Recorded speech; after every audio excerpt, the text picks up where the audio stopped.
বর্তমান পরিবর্তিত বিশ্ব পরিস্থিতির কারণে সেনাবাহিনীর আধুনিকায়নের লক্ষ্যে নানা ধরনের বাস্তবমুখী উন্নয়নমূলক পরিকল্পনা নেওয়া হয়েছে। সকালে বাংলাদেশ মিলিটারি একাডেমির ৯০তম দীর্ঘমেয়াদী কোর্সের অফিসার ক্যাডেটদের কমিশন প্রাপ্তি উপলক্ষে আয়োজিত রাষ্ট্রপতি কুচকাওয়াজ সেনাবাহিনী প্রধান জেনারেল ওয়াকারুজ্জামান একথা বলেন। মনে রাখবে, তোমাদের উপর অর্পিত হবে সেনাবাহিনীর ভবিষ্যৎ নেতৃত্বের গুরু দায়িত্ব। বাংলাদেশ সেনাবাহিনীর মূল মন্ত্র, সমরে আমরা, শান্তিতে আমরা, সর্বত্র আমরা, দেশের পরে উজ্জীবিত হয়ে মাতৃভূমির স্বাধীনতা ও সার্বভৌমত্ব রক্ষাই হবে তোমাদের জীবনের প্রথম এবং প্রধানতম ঘটনা। তথ্য ও সম্প্রচার মন্ত্রী জহিরুদ্দিন স্বপন বলেছেন, শক্তিশালী গণতান্ত্রিক রাষ্ট্র বিনির্মাণে ও স্বাধীন গণমাধ্যম নিশ্চিতে কাজ করছে সরকার। সকালে রাজধানীর একটি হোটেলে জাতীয় গণমাধ্যম কমিশনের রূপরেখা প্রণয়নের লক্ষ্যে আয়োজিত কর্মশালায় এ কথা বলেন তিনি। উন্মুক্ত সম্ভাবনা এবং আমাদের ইতিমধ্যেই যে ঐক্যবদ্ধ হওয়ার যে অর্জন, এই দুটো জিনিসকে আমি আপনাদের সামনে একটু পরিষ্কার করে রাখলাম, যাতে আপনাদের এনগেজড হতে সুবিধা হয়, যাতে আপনাদের মত বিনিময় করতে সুবিধা হয়। এবং আমাদের লক্ষ্য সম্পর্কে তো আমরা সবাই জানি। আমরা যেহেতু লক্ষ্যের ব্যাপারে একমত আছি এবং আমরা যেহেতু সবাই মিলে এক জায়গায় জড়ো হয়েছি, এখন আমরা লক্ষ্যে যাওয়ার পথ নকশাটা তৈরি করব। বাংলাদেশ ফল উৎপাদনে এক ধরনের বিপ্লব ঘটছে বলে মন্তব্য করেছেন কৃষিমন্ত্রী মোহাম্মদ আমিরুর রশিদ। তিনি বলেন, বাংলাদেশে বিলুপ্ত ফলগুলোকে আবারও ফিরিয়ে আনা হচ্ছে। রাজধানীর কৃষিবিদ ইনস্টিটিউশনে জাতীয় ফল মেলার উদ্বোধন অনুষ্ঠানে তিনি এসব কথা বলেন।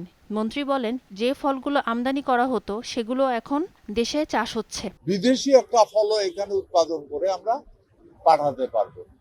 তো যেভাবে এরই মধ্যে আমরা বিভিন্ন ফলের বিকল্প ব্যবহার নিয়েও আমাদের গভর্নমেন্ট কাজ করে যাচ্ছে, এগ্রিকালচার ডিপার্টমেন্ট কাজ করে যাচ্ছে।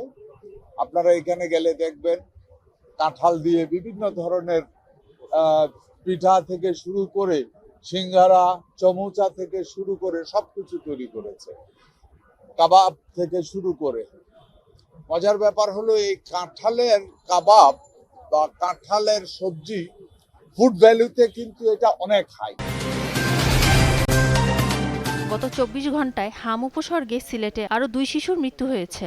এই নিয়ে হাম উপসর্গে সিলেটে মৃতের সংখ্যা দাঁড়ালো ৭৪ জনে। একই সময় নতুন করে হাসপাতালে ভর্তি হয়েছেন আরও ৭১ জন রোগী। বর্তমানে সিলেটের বিভিন্ন হাসপাতালে চিকিৎসাধীন রয়েছেন ২৬৮ জন।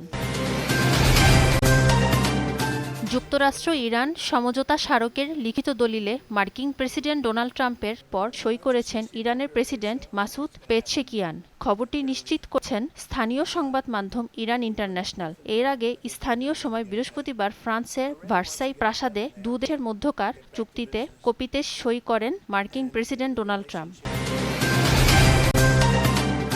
বিশ্বকাপে নিজেদের প্রথম ম্যাচেই বড় ধাক্কা খেল পর্তুগাল। ৫২ বছর পর বিশ্বকাপে খেলতে আসা কঙ্গোর সঙ্গে ড্র করেছে রবার্তো মার্টিনেজের শিষ্যরা।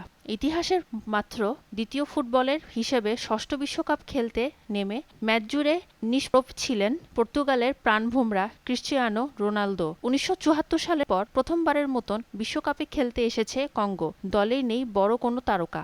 আফ্রিকার দেশটি প্রতিপক্ষ পর্তুগাল, নামে ভারে সব দিকেই এগিয়ে পর্তুগিজরা। রোনালদো, ব্রুনো, ভিতিহানদের নিয়ে গড়া একাদশে ফেভারিট হিসেবেই নামে দলটি।